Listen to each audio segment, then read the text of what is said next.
Gracias. Nos preparamos para la lectura y la exposición de la bendita palabra de Dios. Les recordamos que este momento, ya debió haberlo hecho, pero si no, coteje su teléfono, debe estar apagado en silencio. Continuamos estudiando el libro de Deuteronomio. Es el libro que hemos estado exponiendo ya hace algún tiempo y estamos en el capítulo 27 el día de hoy. Deuteronomio, capítulo 27. Vamos a tomarnos el tiempo de darle lectura. Oramos y comenzamos con la predicación. Dice la bendita palabra de Dios en el libro de Deuteronomio, capítulo 27, iniciando en el versículo 1. Vamos a leer todo el capítulo. Ordenó Moisés con los ancianos de Israel al pueblo, diciendo: guardaréis todos los mandamientos que yo os prescribo hoy. Y el día que pases el Jordán a la tierra que Jehová tu Dios te da, le levantarás piedras grandes y las revocarás con cal, y escribirás en ellas todas las palabras de esta ley. Cuando hayas pasado para entrar en la tierra que Jehová tu Dios te da, tierra que fluye leche y miel, como Jehová el Dios de tus padres te ha dicho. Cuando pues hayas pasado el Jordán, levantarás estas piedras que yo os mando hoy en el monte Ebal y las revocarás con cal. Y edificarás allí un altar a Jehová tu Dios, altar de piedras. No alzarás sobre ellas instrumento de hierro. De piedras enteras edificarás el altar de Jehová tu Dios, y ofrecerás sobre el holocausto a Jehová tu Dios. Y sacrificarás ofrendas de paz, y comerás allí. Y te alegrarás delante de Jehová tu Dios. Y escribirás muy claramente en las piedras todas las palabras de esta ley. Y Moisés, con los sacerdotes levitas, habló a todo el pueblo, habló a todo Israel, diciendo: guarda silencio y escucha, oh Israel. Hoy has venido a ser pueblo de Jehová tu Dios. Oirás, pues, la voz de Jehová tu Dios y cumplirás sus mandamientos y sus estatutos que yo te ordeno hoy. Y mandó Moisés al pueblo en aquel día diciendo: cuando hayas pasado el Jordán, estos estarán sobre el monte Gerizim para bendecir al pueblo: Simeón, Leví, Judá, Isaacar, José y Benjamín. Y estos estarán sobre el monte Ebal para pronunciar la maldición: Rubén, Gad, Aser, Zabulón, Dan y Neftalí. Y hablarán los levitas y dirán a todo varón de Israel en alta voz: maldito el hombre que hiciere escultura o imagen de fundición, abominación a Jehová, obra de manos de artífice, y la pusiere en oculto. Y todo el pueblo responderá y dirá: amén. Maldito el que deshonrare a su padre o a su madre. Y dirá todo el pueblo: amén. Maldito el que redujere el límite de su prójimo. Y dirá todo el pueblo: amén. Maldito el que hiciere errar al ciego en el camino. Y dirá todo el pueblo: amén. Maldito el que pervertiere el derecho del extranjero, del huérfano y de la viuda. Y dirá todo el pueblo, amén. Maldito el que se acostare con la mujer de su padre, por cuanto descubrió el regazo de su padre. Y dirá todo el pueblo, amén. Maldito el que se ayuntare con cualquier bestia. Y dirá todo el pueblo, amén. Maldito el que se acostare con su hermana, hija de su padre o hija de su madre. Y dirá todo el pueblo, amén. Maldito el que se acostare con su suegra. Y dirá todo el pueblo, amén. Maldito el que hiriere a su prójimo ocultamente. Y dirá todo el pueblo, amén. Maldito el que recibiere soborno para quitar la vida al inocente. Y dirá todo el pueblo, amén. Maldito el que no confirmare las palabras de esta ley para hacerlas. Y dirá todo el pueblo, amén. Vamos a orar. Bendito Dios y Padre eterno, hemos leído su bendita palabra. Y nos disponemos, Señor, con todo nuestro corazón, con entendimiento, Señor, de lo que representa este día conforme a su palabra. Nos disponemos con mansedumbre a recibir la palabra explicada, que sea palabra entendible, que sea palabra clara al corazón de manera tal que sepamos, Señor, qué es lo que se pide, se exige, se ordena, se demanda. Ayúdanos, oh Dios, en este día a poder discernir lo que es santo de lo que es profano, lo que es justo de lo que es injusto, lo que es sagrado de lo que es mundano. Danos ojos para ver, oídos para escuchar y una voluntad bien dispuesta a obedecer tu palabra, oh Dios.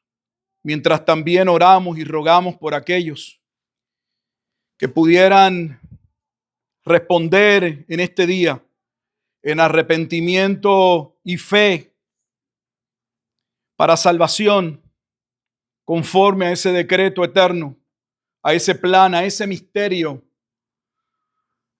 que Pablo señala en Efesios capítulo 3. Ayúdanos, Señor, a honrar a Cristo, a reconocer que eres un Dios santo y que el pueblo que por gracia ha sido tomado para ti, Señor, ha de ser también considerado un pueblo santo. Que tu palabra resplandezca en nuestros corazones, que exponga todo pecado, que aclare toda duda, que nos ayude a cimentarnos en aquellas áreas en las que requerimos todavía de conocimiento, que nos fortalezca en aquellas áreas de debilidad. En fin, oh Dios, continúa obrando en nosotros, llevándonos a la altura de la medida de la plenitud de Cristo. Que a Él sea toda la gloria, pues es en Cristo Jesús en quien oramos y damos gracias. Amén.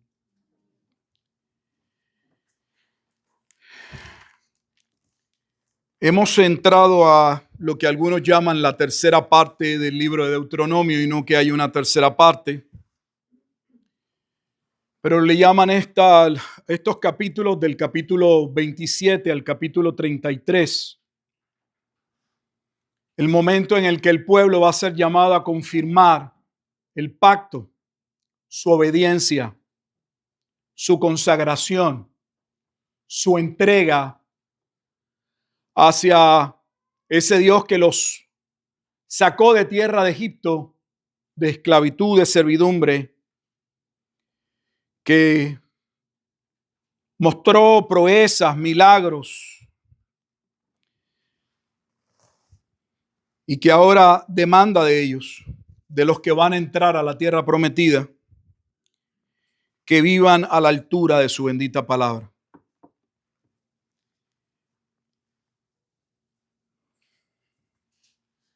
Hay 12 maldiciones en este capítulo.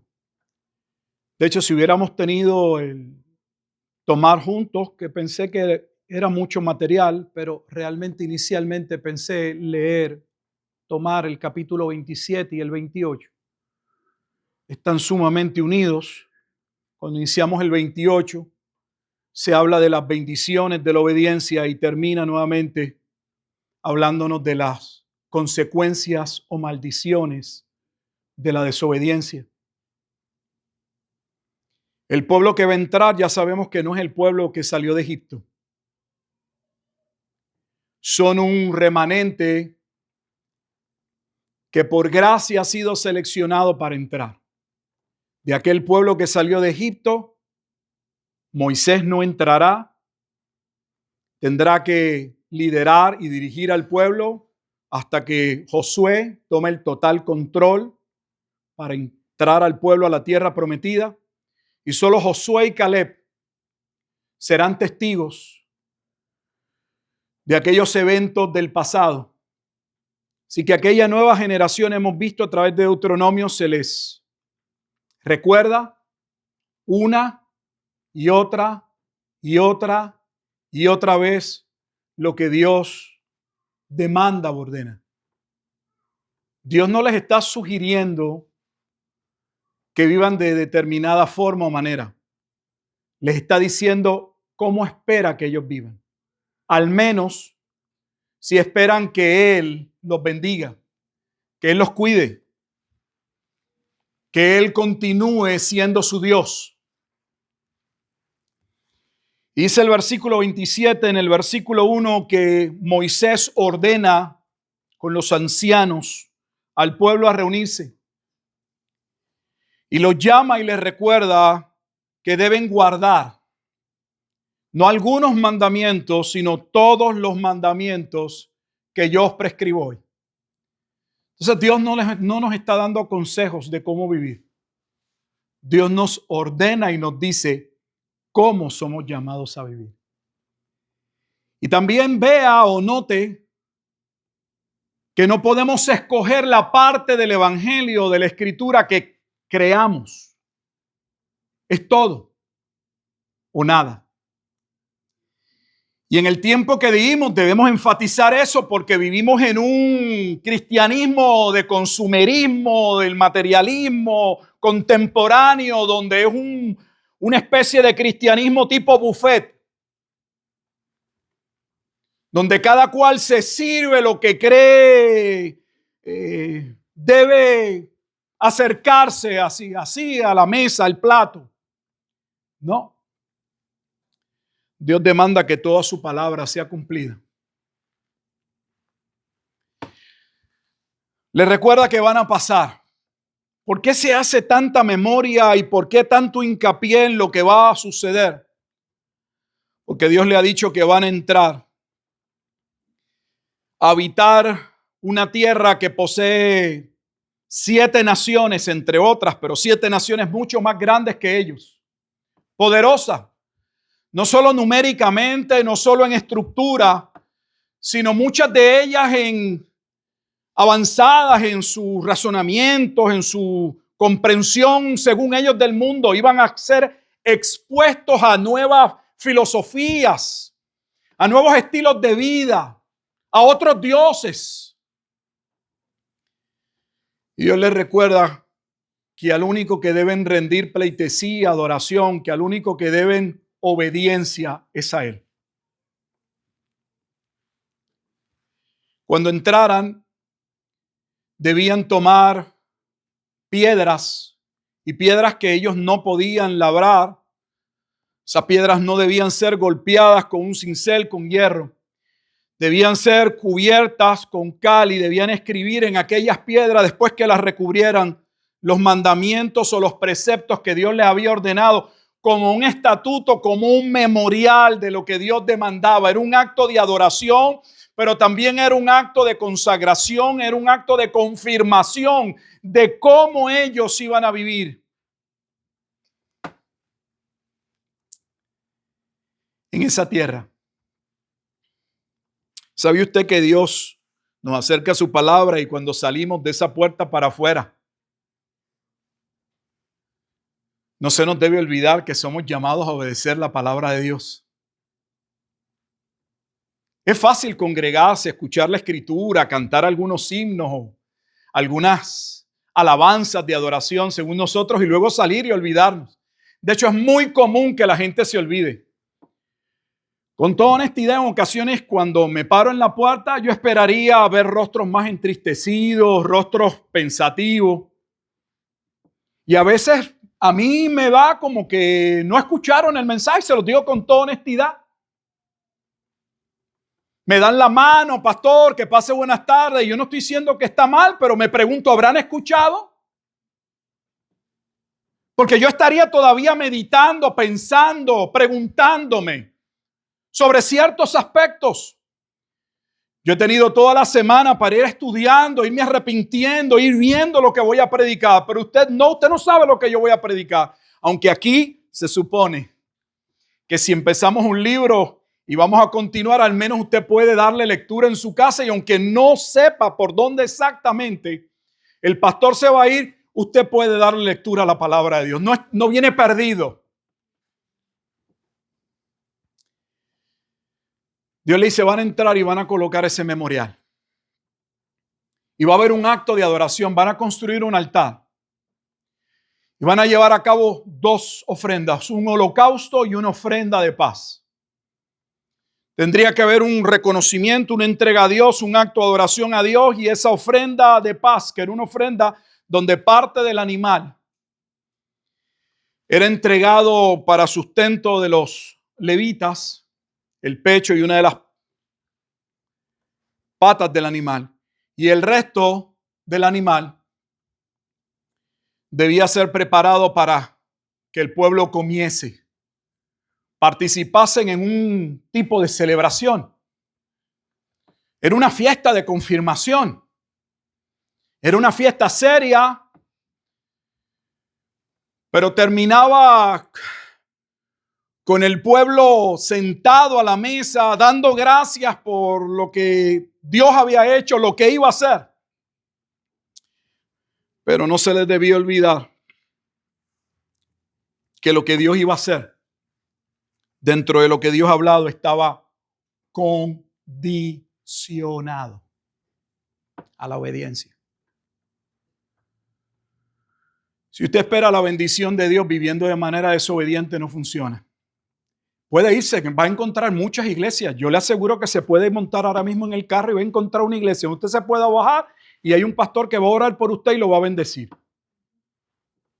Pues yo no puedo orar por usted para bendecirlo si usted está en pecado. Puedo reprenderlo, llamarlo al arrepentimiento, decirle que tiene que examinar su vida. Pero no le puedo decir que Dios lo va a bendecir si usted está viviendo de manera desordenada. No existe bendición en desobediencia. Dios mira nuestro corazón, Dios sabe quiénes somos. Y aunque este capítulo no está colocado aquí para dejarnos saber que podemos cumplir la ley, todo lo contrario. No obstante, no significa que como creyentes somos llamados a obedecer a Dios. Existe un concepto que se usa la palabra un antinomianismo, donde se nos ha hecho creer que como ahora estamos en Cristo y ya la ley pasó y somos nuevas criaturas. Pastor, sí, eso pasó y eso Dios se lo dijo a aquel pueblo en el pasado, pero eso es historia pasada. Dice el augurio del jíbaro, agua pasada no mueve molino. Ya pasó. Los preceptos, mandatos con relación al templo, todo aquello que era tipología, que era sombra de lo que se habría de cumplir en Cristo, ciertamente nosotros no somos llamados a obedecerlo. Pero todo el aspecto de la ética, de la moral, de la justicia, el discernir lo que es correcto de lo que no lo es. En otras palabras, como dice Pablo en Efesios capítulo 5, dice que nosotros debemos juzgar y tener cuidado cómo estamos viviendo. Es un acto que nos corresponde. En la salvación Dios es el que obra, pero en la santificación hay una obra conjunta. Dios continúa obrando, pero nos hace responsables de nuestras acciones, de nuestros deseos. El pueblo debía gozarse de aquella actividad, pero había algo más dentro de la actividad. Las 12 tribus debían ser divididas. Estarían en un lugar donde habría un valle no muy grande, y separando ese valle habría dos montañas, la montaña llamada Ebal y el monte Gerizim.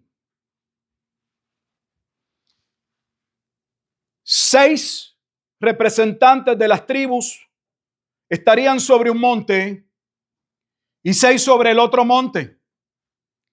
Las tablas de la ley y las piedras debían ser levantadas en un solo monte, en el monte Ebal, que es el monte del cual se iba a pronunciar la maldición. Tenemos 12 tribus y hay 12 maldiciones. Hay un relato claro de cada detalle que Dios ha hablado en la narración, no, pero hay un resumen de las áreas vitales y de lo que Dios demandaba. Y lo que Dios está diciendo es, si no me obedecen, si terminan viviendo de esta manera, en vez de mi favor estar sobre ustedes, mi mano estará sobre ustedes. Entonces, si su mano estaría sobre ellos para bien o para mal, ¿cómo podemos entender esto de manera que pueda ser digerido con relación a la salvación? ¿Es la salvación una obra conjunta entre fe y obras? ¿Nos salvamos por medio de la obediencia a Dios? Dios está demandando una obediencia absoluta a modo de que Él pueda ser su Dios y los pueda bendecir. ¿Qué relación hay entre esta ley y la misma narración que establece que lo que estaban viviendo era parte de lo que Dios ya le había hablado a los padres?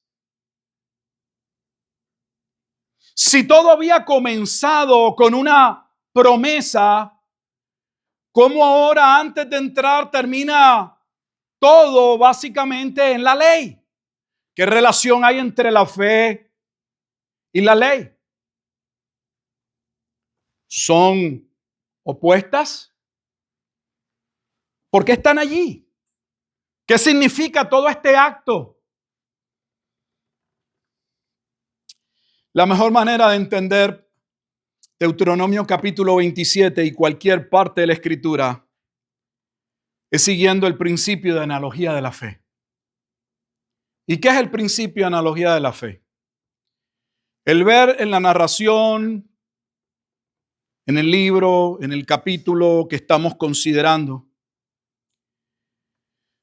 cuáles son los pasajes de referencia, especialmente en el Nuevo Testamento, que nos ayudan a aclarar, a entender de qué se viene hablando.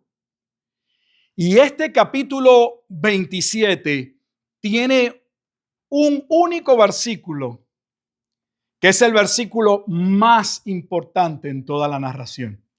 De hecho, si observó cómo termina el capítulo 27, el capítulo 27 termina con la última maldición, pero la última maldición o la maldición número 12 es una maldición que resume o que en ella caben otros aspectos de las ordenanzas, de las leyes, de los preceptos que no se han mencionado, pero que el pueblo está llamado a obedecer. Mira lo que dice el versículo 26 de ese capítulo 27. Maldito el que no confirmare las palabras de esta ley para hacerla. Vea, observe que no está hablando de una ley específica. Ahora entra en un plano general. Deben confirmar, deben vivir de acuerdo a lo que se les ha dicho. Y el pueblo debía decir,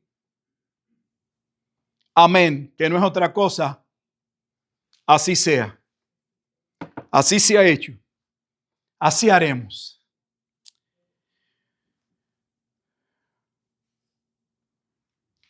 Yo creo que una parte de la iglesia, y hablo en la iglesia en términos generales, no tiene un entendimiento claro de qué propósito vino a cumplir la ley.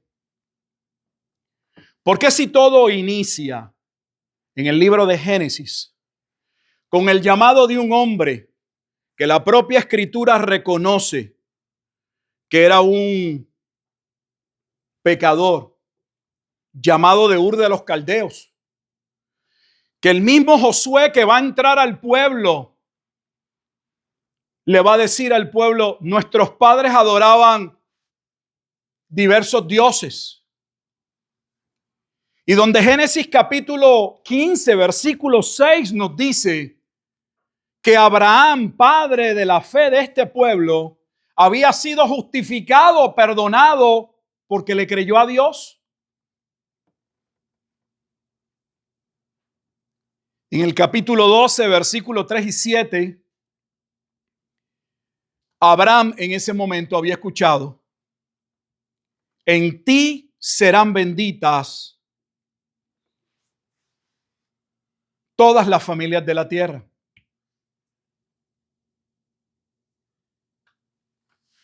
Porque ahora el pueblo es rescatado de Egipto, lo que es una profecía que toma como base el mismo capítulo en el que Abraham es justificado. La promesa de la salida de Egipto está en Génesis capítulo 15. En el versículo 13, entonces Jehová dijo a Abraham, ten por cierto que tu descendencia morará en tierra ajena y será esclava allí y será oprimida 400 años. Mas también a la nación a la cual servirán juzgaré yo. Y después de esto saldrán con gran riqueza. Génesis capítulo 15, versículos 13 al 14. Porque ahora terminan con 613 mandamientos según los judíos. Porque ahora todo se torna a una obediencia completa y cabal para poder alcanzar o tener el favor y la misericordia de Dios. ¿Es posible al hombre, le es posible al hombre poder cumplir con la ley de Dios? Según la Escritura, no hay un hombre que cumpla todos los aspectos de la ley. El mismo medio hermano de Jesús en términos de la carne, Santiago, en el capítulo 2, versículo 10, nos recuerda que aun si hubiese algún hombre que cumpliese el 99%, casi todo, y fallara en un solo mandamiento, se haría culpable delante de Dios porque la ley demanda no nuestro mejor esfuerzo. La ley demanda total obediencia. Así que aquellos que creen, que postulan que el hombre puede ser reconciliado por medio de una obediencia continua a Dios, no tienen esperanza de salvación. Porque Dios lo encerró todo bajo pecado. ¿Por qué? Para conducirlos a la fe. ¿Sabe que para ser salvo lo primero que debe suceder en la vida de los que van a ser salvos es ser confrontados? Nadie quiere ser confrontado. A nosotros los que nos gusta son los aplausos. Que alguien haga ovación por algo grandioso que hicimos. Que alguien lea algo acerca de nuestras grandes obras en una excelente biografía.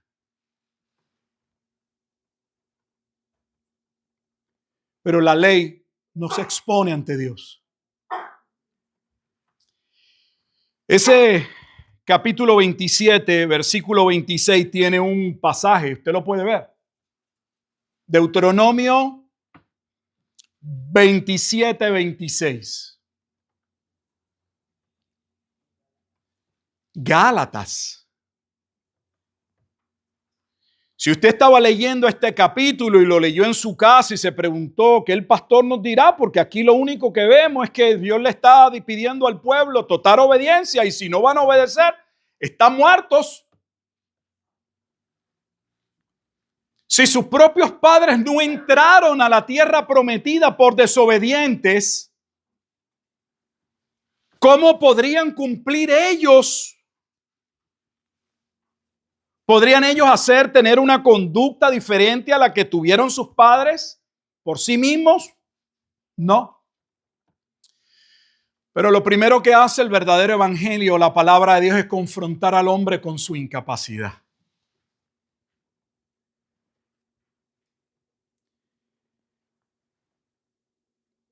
Pero hoy los hombres de Dios no quieren confrontar a las personas. Porque llevamos mucho tiempo en el que aparentemente el evangelio era muy duro en el siglo XVIII y XIX y nos tornamos un evangelicalismo donde Dios es amor y Él solo da besitos y abrazos. Donde solo tienes que acercarte a Dios porque Él quiere darte tu mejor vida ahora.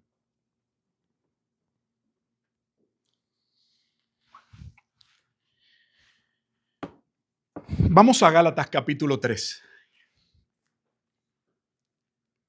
Y vamos a ver cómo la carta a los Gálatas nos ayuda a entender con claridad qué representaba aquel acto. Todo aquel acto, ¿qué propósito tenía? Tenía el propósito de que el pueblo creyese que podían cumplir con lo que Dios había ordenado.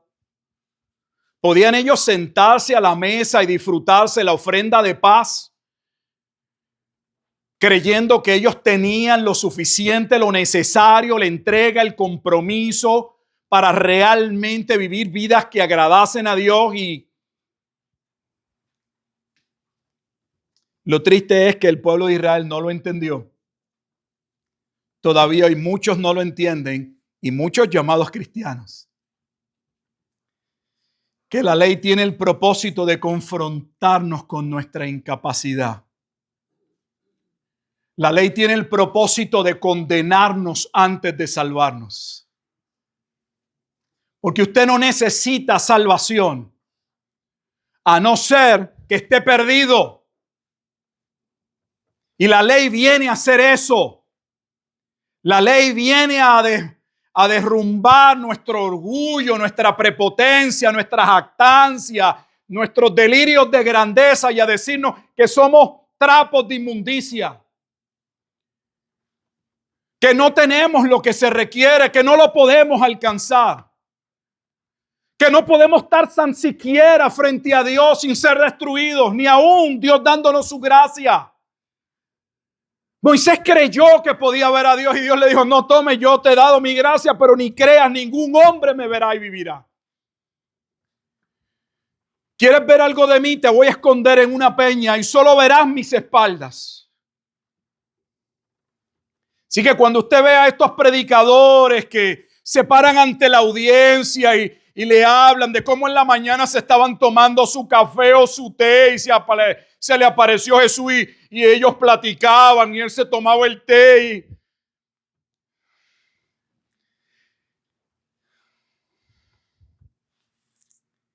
Los hombres que han visto algo de la gloria de Dios han temblado de terror. Pregúntenselo a Isaías en el capítulo 6.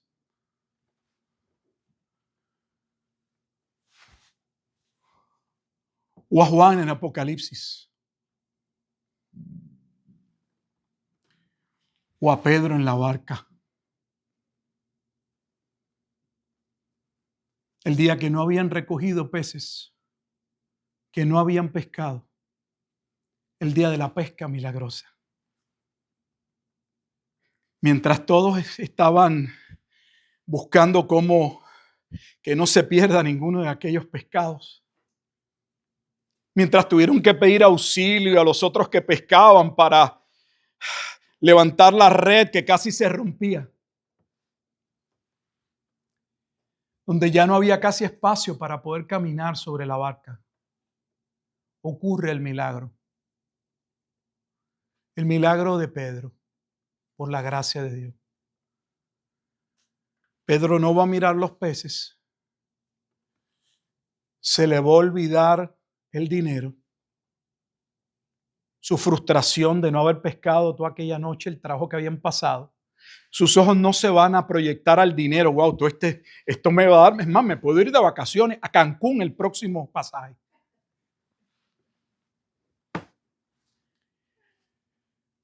Pedro le dice al Señor, apártate de mí que soy un hombre pecador. Porque en aquel milagro Pedro fue confrontado con la gloria de Cristo y su insuficiencia, su maldad. Y la ley necesita hacer eso primero en nosotros. Y eso es necesario que suceda. No solo para conducirnos a la verdadera salvación, sino para mantenernos humildes.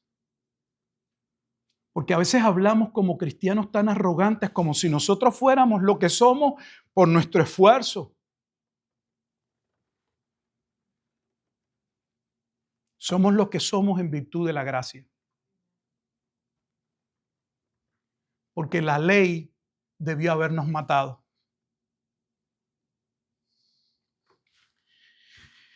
En la carta o en la epístola a los Gálatas, en el capítulo 3, Pablo le va a hablar de manera fuerte a los Gálatas. Inicia en el capítulo 3, oh Gálatas insensatos. ¿Quién os fascinó? O sea, ¿quién los engañó? ¿Quién los hechizó? O sea, básicamente es la idea. Para no obedecer a la verdad, a vosotros ante cuyos ojos Jesucristo fue ya presentado claramente entre vosotros como crucificado. Esto solo quiero saber de vosotros.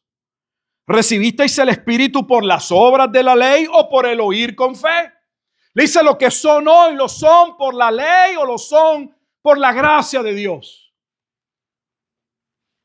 ¿Fue su obediencia la que los llevó a lo que son hoy? ¿O fue el reconocimiento de su incapacidad y el reconocimiento de que solo en Cristo hay salvación lo que los llevó a lo que hoy son en Dios? ¿Tan necios sois? Parece que aquí no estaba muy inspirado Pablo. O es que Dios sabe lo que somos y no nos gusta escucharlo, pero Dios no lo recuerda. Yo estoy convencido de lo último. ¿Tan necios sois? Habiendo comenzado por el Espíritu, ahora ¿vais a acabar por la carne? ¿A qué se refiere Pablo que habéis comenzado por el Espíritu? Porque se dieron cuenta que la única forma y manera de poder agradar a Dios es por medio de Dios mismo. De aprender a vivir por el Espíritu de Dios. De no poner su confianza en ellos mismos. Pedro también tendría que ser quebrantado en esa área. O ese Pedro que había conocido algo de la gloria de Dios en la barca, fue el mismo Pedro que en la última semana, tiempo antes de Jesús dar su vida en la cruz, cuando Jesús le dijo claramente a sus discípulos que era necesario que Él muriese, Pedro le dijo, tal cosa no te debe ocurrir. Y de ocurrirte no estás solo, maestro. Yo estoy preparado. Otros te podrán abandonar, pero yo no te voy a abandonar. Hay que ir a la cárcel voy contigo. ¿Puede costar mi vida? Estoy dispuesto a darla. Ay, Pedro. Ay, Pedrito. Si supieras que ya el diablo te ha pedido para darte como a pandereta de pentecostal. Te van a zarandear como el trigo. Pero yo he rogado al Padre que tu fe no decaiga. Y que una vez restaurado tú puedas ser de bendición a tus hermanos. Dios en ocasiones tiene que humillarnos. Porque se nos suben los delirios de grandeza.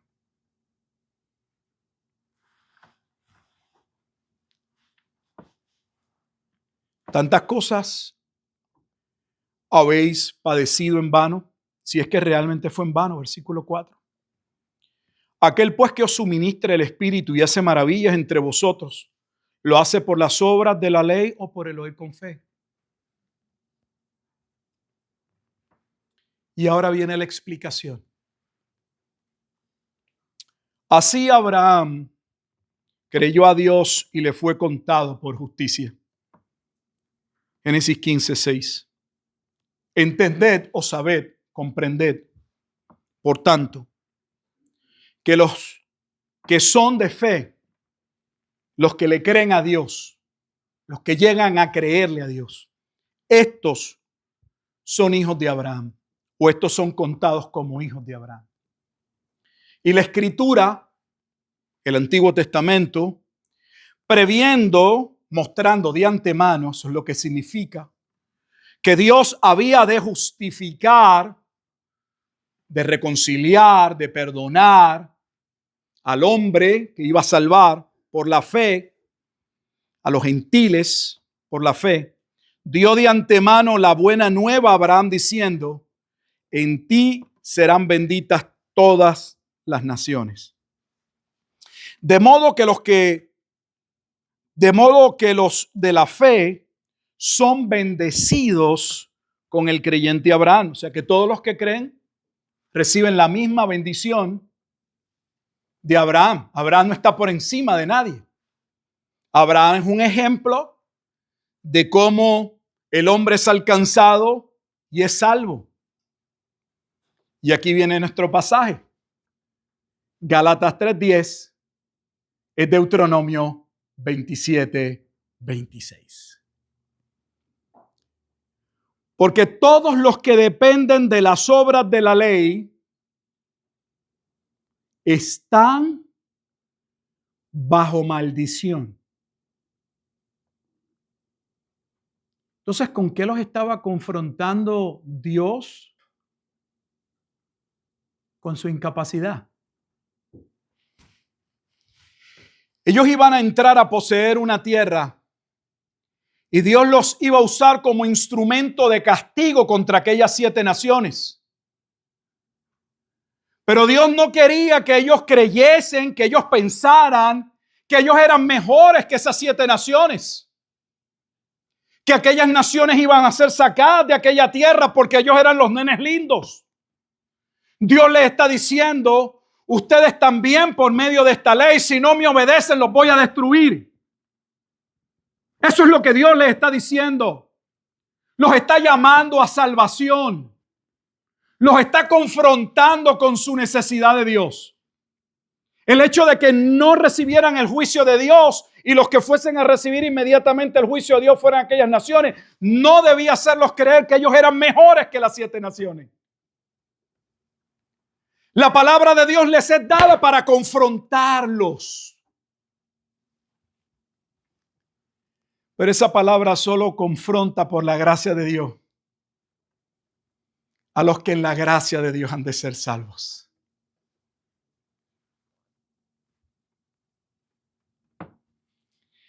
Porque todos los que dependen de las obras de la ley están bajo maldición. Entonces, al colocar al pueblo y declarar que debían obedecer todo, estaban siendo confrontados, debían ver es imposible. Pero el pueblo de Israel no pudo ver en la ley la imposibilidad. En su mayoría,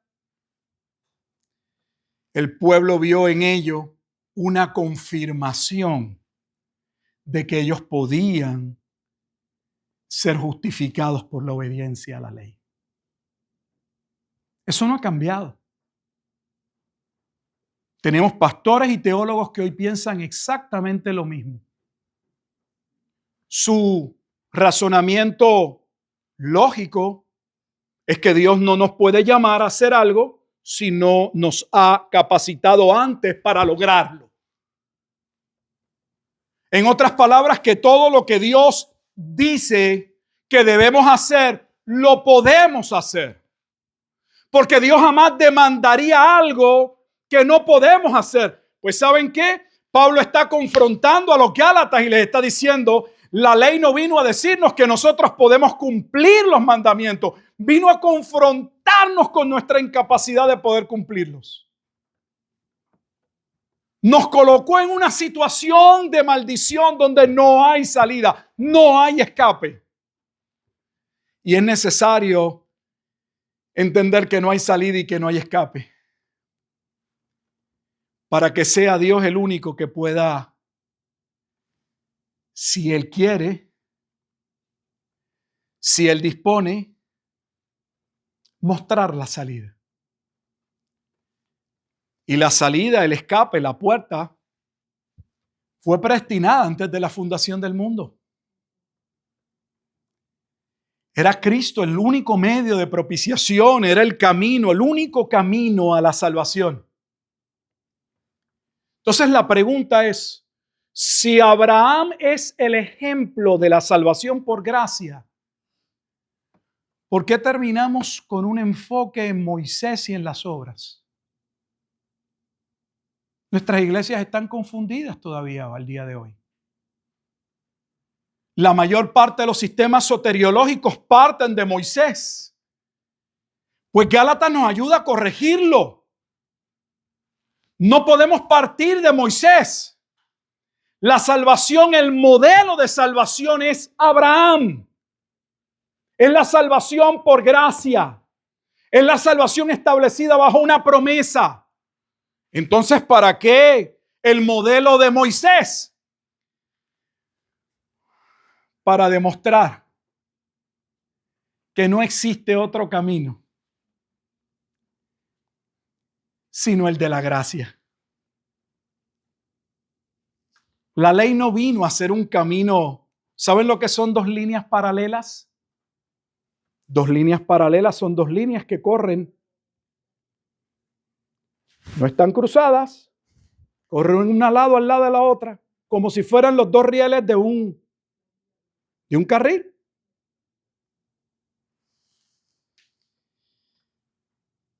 Moisés no vino, o la ley de Moisés no vino a establecer una nueva forma de salvación. La ley de Moisés, lo vamos a leer, tendría el propósito de mostrarle al pueblo por qué únicamente la salvación puede ser por la fe. ¿Por qué solo Dios puede salvarnos? De hecho, la parte que corresponde al pasaje es la que vamos ahora a leer. Pues está escrito, Gálatas 3:10, y aquí es que viene la conexión. Maldito todo aquel que no permaneciere en todas las cosas escritas en el libro de la ley para hacerlas.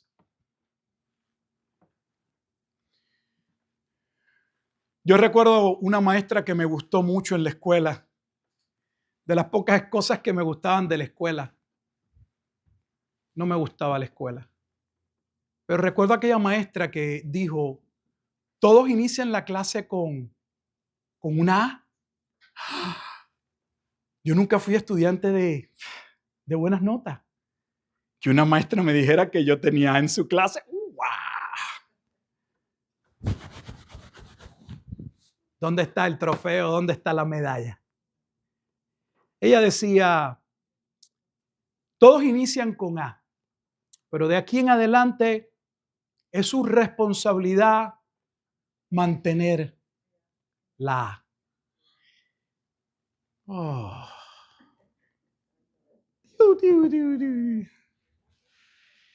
Es lo que está sucediendo.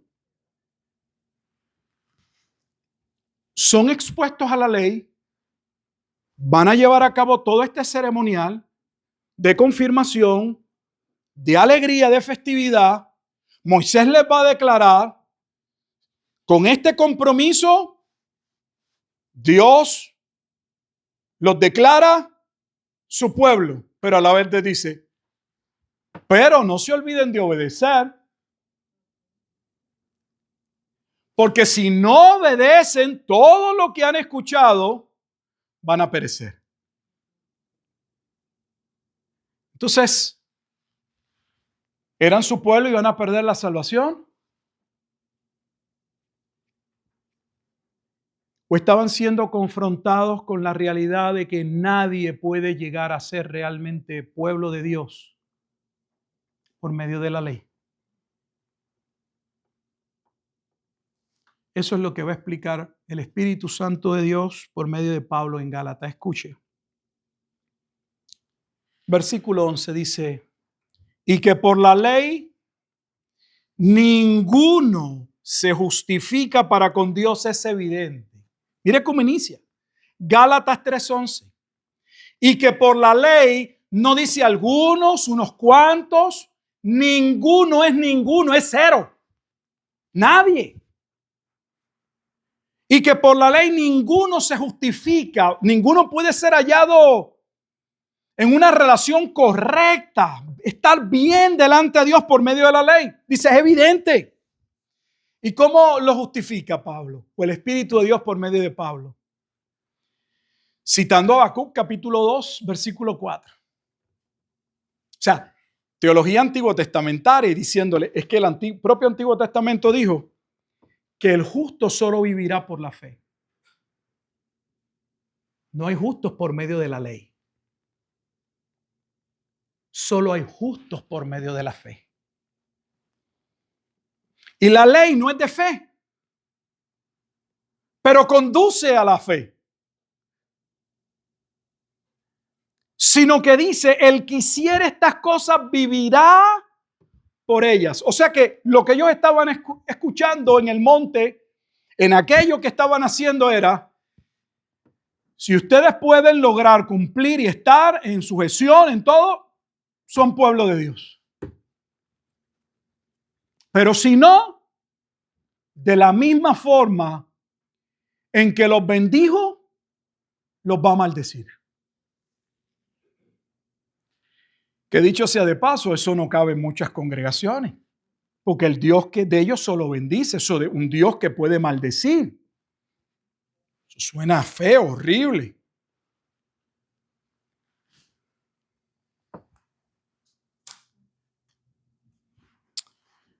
Cristo nos redimió de la maldición de la ley.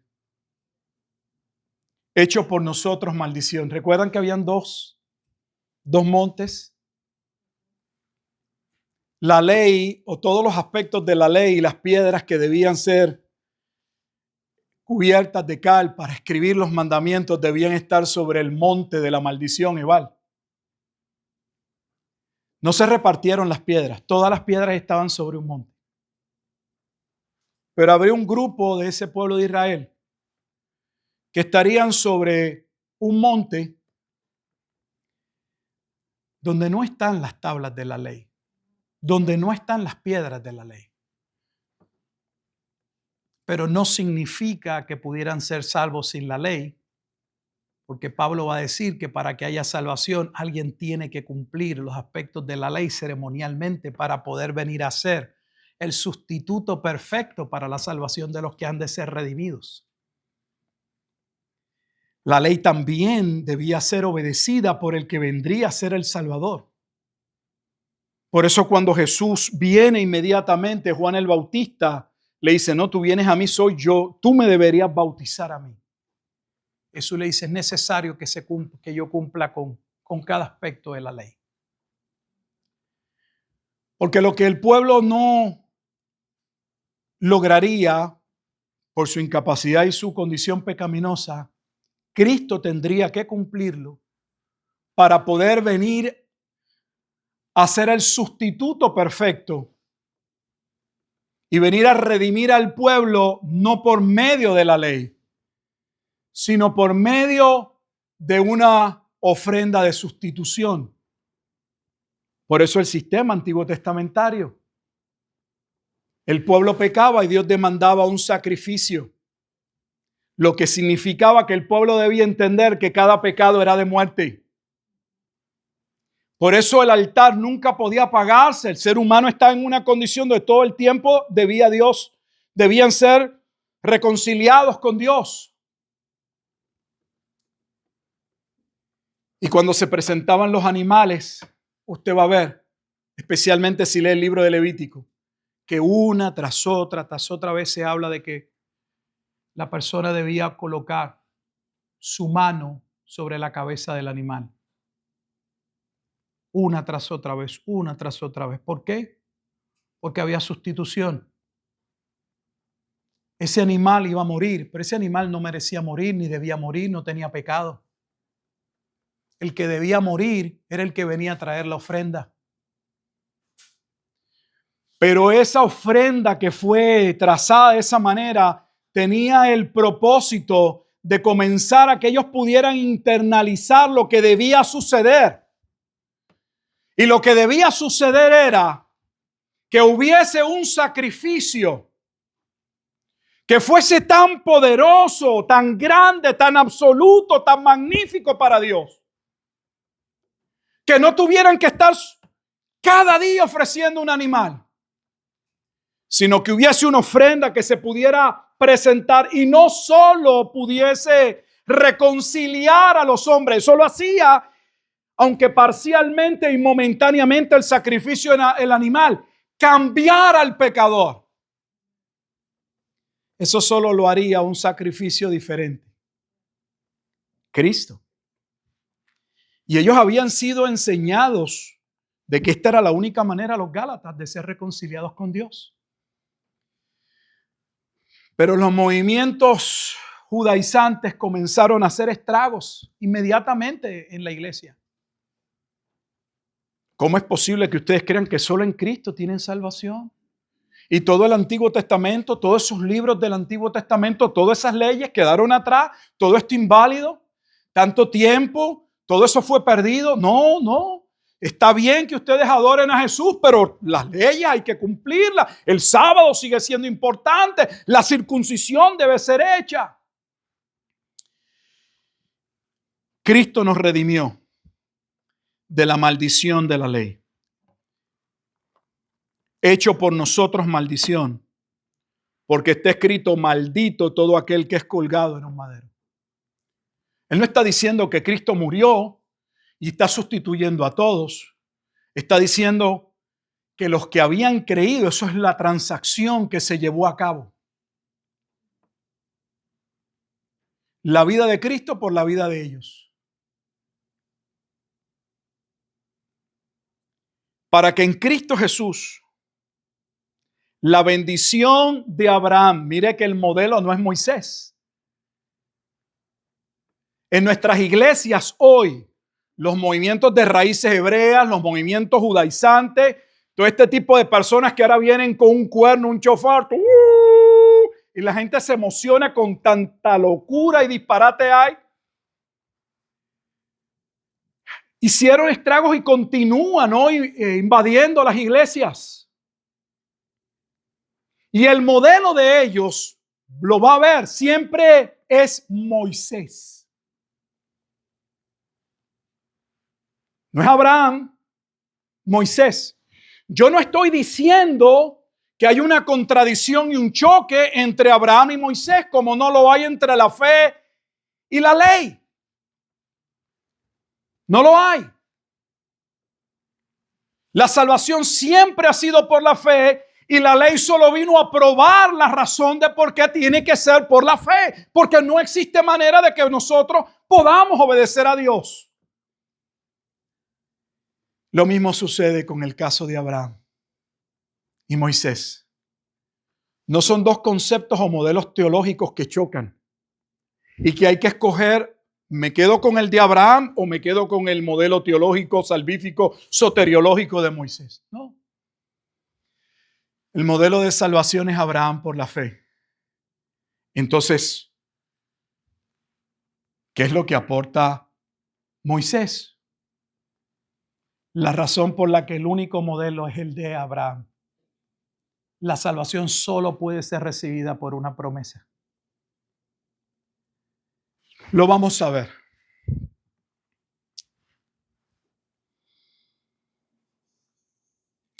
Leo el versículo 14 nuevamente. Para que en Cristo Jesús la bendición de Abraham alcanzase a los gentiles. No solo, vea, no me quiero salir del tema, pero la salvación entonces, en Génesis 12, 3 y 7, nunca estuvo limitada al pueblo de Israel. Lo está diciendo una y otra vez. Que cuando Dios le dio la promesa a Abraham, en esa promesa, en esa familia, estaban los gentiles. A fin de que por la fe recibiésemos la promesa del Espíritu. Y ahora lo voy a explicar, hermanos. Hablo en términos humanos. Un pacto, aunque sea de hombre, una vez ratificado, nadie lo invalida ni le añade. Una vez se lleva un acuerdo, una vez se certifica, una vez las partes ponen su firma, lo que sea, se acabó, se cierra, está confirmado. Si alguien viola el pacto, tiene problema. Usted está en un contrato. Ahora bien, versículo 16. A Abraham fueron hechas las promesas y a su simiente. No dice y a las simientes, o sea, no lo coloca en plural, como si hablase de muchos, sino como de uno. Y a tu simiente, la cual es Cristo. O sea que la salvación siempre ha radicado en Cristo. Solo que ese Cristo, ese Mesías, ese Redentor, sería poco a poco develado, sería revelado a través de los actos de la literatura. Dios iba a ir mostrando su plan de salvación en aquel Mesías. Esto pues digo, versículo 17, el pacto previamente ratificado por Dios para con Cristo, la ley que vino 430 años después no lo abroga para invalidar la promesa. En otras palabras, que lo que está diciendo es, la ley vino posterior a la promesa y la ley nunca tuvo el propósito de alterar que la salvación fuera, ¿por qué? Por la fe. Si no tuvo ese propósito, ¿qué propósito tiene? El llevarnos a la fe. A los que han de ser salvos, porque la ley cumple con el propósito de mostrar nuestra culpabilidad, de señalar nuestra condenación, para que estando bajo condenación entendamos que no hay nada que podamos hacer, que en todo caso estamos bajo el juicio de Dios y solo queda de Dios el tener misericordia. Y la misericordia de Dios tiene nombre. La misericordia de Dios es Cristo. Solo en Cristo hay salvación. Dios es tanto el juez que ha de condenar a todos los hombres que no creen, como es también el Salvador de todos los que han de creer en Cristo.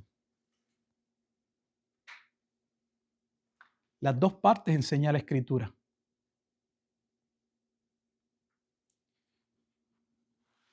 Dios es tanto el juez de todos los que serán condenados por violación de la ley de Dios, como también el dador del medio por el cual, el único medio por el cual los hombres que han de ser salvos serán salvos.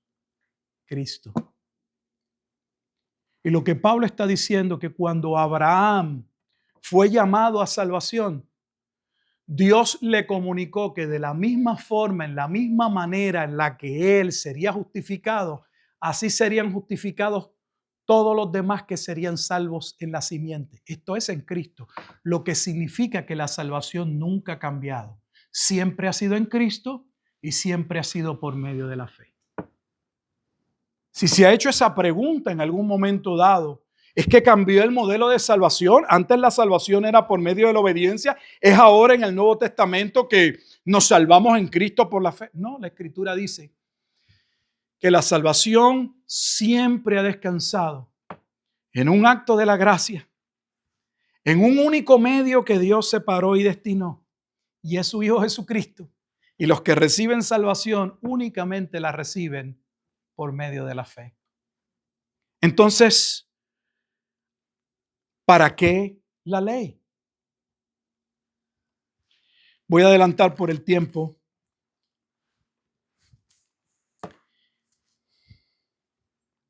Mira el versículo 21. Luego la ley es contraria a la promesa de Dios. Recuerden que aquí la ley está hablando de obedecer los mandamientos. ¿Se opone esto a la promesa? En ninguna manera. No hay un choque entre la salvación por fe y la confrontación de que la ley nos condena, todo lo contrario. En ninguna manera. Porque si la ley dada pudiera vivificar, si por medio de la ley pudiéramos obtener vida, la justicia fuera verdaderamente por la ley. No le está colocando faltas a la ley. No está diciendo que la ley no es buena. Entonces, si la ley sigue siendo santa, buena y justa, como Pablo dice en Romanos 7, ¿dónde está el problema? O Romanos 7 lo dice, el problema está en mí. Mas la Escritura, versículo 22, lo encerró todo bajo pecado. ¿Cómo que lo encerró todo bajo pecado? Bueno, que cada aspecto de la ley tenía el propósito de mostrar. Por eso es que la ley cubre todas las áreas de la vida de los hombres. Para mostrarnos que no damos la norma ni nos acercamos en un poquito, en nada a lo que Dios demanda.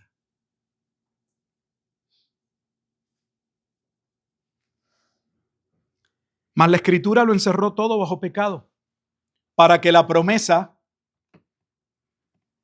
para que la salvación por la fe, que es por medio de la fe en Jesucristo, fuese dada a los creyentes. En otras palabras, que la ley en los que se salvan tienen el propósito de exponerlos, de juzgarlos, de condenarlos, de sentenciarlos a muerte, para luego llevarlos a Cristo. Los que están parados sobre el monte Ebal y la ley no pueden ser salvos. Solo hay salvación en el monte de Sión, proclamado en el Antiguo Testamento, es Cristo. Es Gálatas 4, 21 al 31. Es la alegoría de los dos montes, de las dos mujeres, de las dos Jerusalén. Una Jerusalén que da hijos de esclavitud y otra Jerusalén que da hijos como Isaac para vida. Eso es Gálatas en esta misma carta, el próximo capítulo, capítulo 4, versículos 21 en adelante. Entonces, resumiendo, ¿qué enseña Deuteronomio capítulo 21? No enseña que los hombres con esfuerzo podemos cumplir y satisfacer las demandas de Dios. No enseña que si nos esforzamos de buena gana y con un buen corazón, podemos lograr que Dios tenga misericordia, se apiade de nosotros y nos salve. La ley tenía un único propósito y lo sigue teniendo hoy: señalar nuestra corrupción, nuestra incapacidad, condenarnos para, en la gracia de Dios, si así Dios lo permite, poder ver que el mismo Dios que nos condena es el mismo Dios que estableció un plan de salvación. Como dice Juan capítulo 3, versículo 16, porque eso no es un versículo que lo use en solo unos movimientos. Porque de tal manera amó Dios al mundo. Allí lo dice. Dio a su Hijo, daría a su Hijo unigénito, para que todo aquel que en Él cree, exactamente lo mismo que acabamos de leer en Gálatas, para que aquellos que por la gracia de Dios respondiesen en fe, pudiesen ser salvos. Si usted cree que usted tiene algún mérito en su salvación, no lo tiene. Si no entiende por qué el Evangelio es confrontativo, ahora lo entiende. Dios tiene que bajarnos de la nube en la que nosotros nos hemos colocado, de la alfombra roja que nosotros mismos hemos tirado, lanzado para caminar por ella. Dios tiene que confrontarnos. Y aunque tu papá y tu mamá y la sociedad te digan que tú eres muy grande, que con esfuerzo tú puedes lograrlo todo, la realidad es que la Biblia dice que somos muertos, que somos ciegos, que estamos perdidos.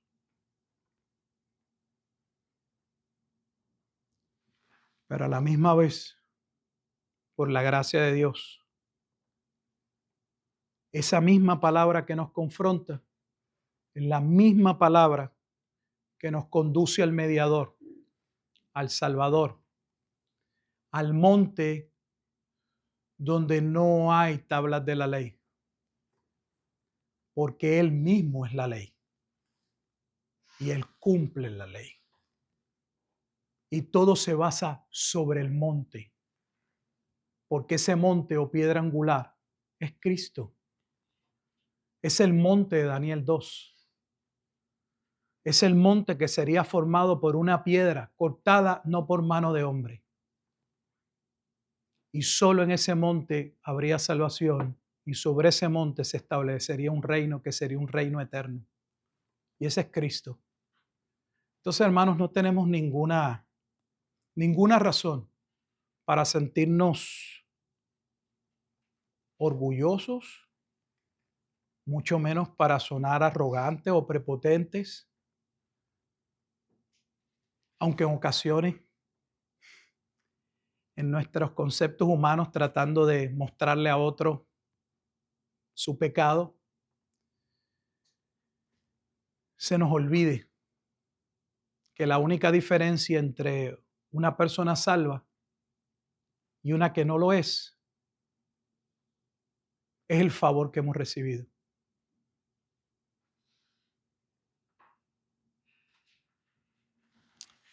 Amado Dios y Padre eterno, te alabamos y te damos gracias, Señor Jesús,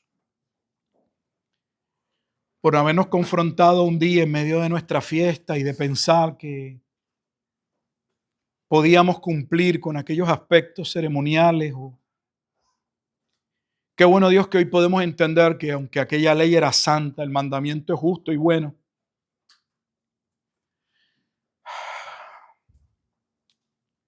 solo exaltan tu santidad y tu grandeza y muestran el abismo que hay entre un Dios santo y un hombre pecador. Te damos gracias por tu misericordia, porque aquel acto mostraba y profetizaba que un remanente sería salvo sobre un monte diferente. Si todos proclamarían en aquel día que se hacían culpables de no obedecer la ley, por lo tanto, tanto en un monte como en el otro estarían muertos, ¿cómo podrían llegar a ser salvos aquellos que se pararon sobre el monte Gerizim? ¿Quién cumpliría entonces la ley para que ellos pudiesen permanecer en aquel monte? Gálatas 3 lo contesta y lo hemos leído. Cristo. Él vino a cumplir la ley. No vino a cumplir una ley fuera de Él. Él vino a cumplir su ley. Porque la ley es un reflejo de quién es Dios. La ley muestra en esencia quién es el único Dios que gobierna y reina sobre el mundo. Te damos gracias, Señor, por la salvación que tú estableciste sobre la obra y sobre la persona de Cristo. Yo no creo que nosotros cuando leemos ese pasaje todavía entendemos la magnitud del juicio y la condenación que estaba sobre nosotros. Pero es necesario ser expuestos a ese conocimiento y ese entendimiento, porque es lo que nos permite poder ver la grandeza de la obra de gracia de Dios en Cristo a favor nuestro. Nos sentamos ahora y nos preparamos, Señor, para participar de la mesa del Señor. Que podamos participar de ella entendiendo que nuestra salvación de principio a fin es un acto de tu gracia y de tu misericordia. Que seas tú solo y solo tú alabado, reverenciado, y que si el impacto de ese conocimiento y entendimiento nos guía a algo, nos debe guiar a una vida de obediencia y de santidad. Que a Jesucristo sea toda la gloria y toda la honra, pues es en Cristo Jesús en quien oramos y en quien damos gracias. Amén.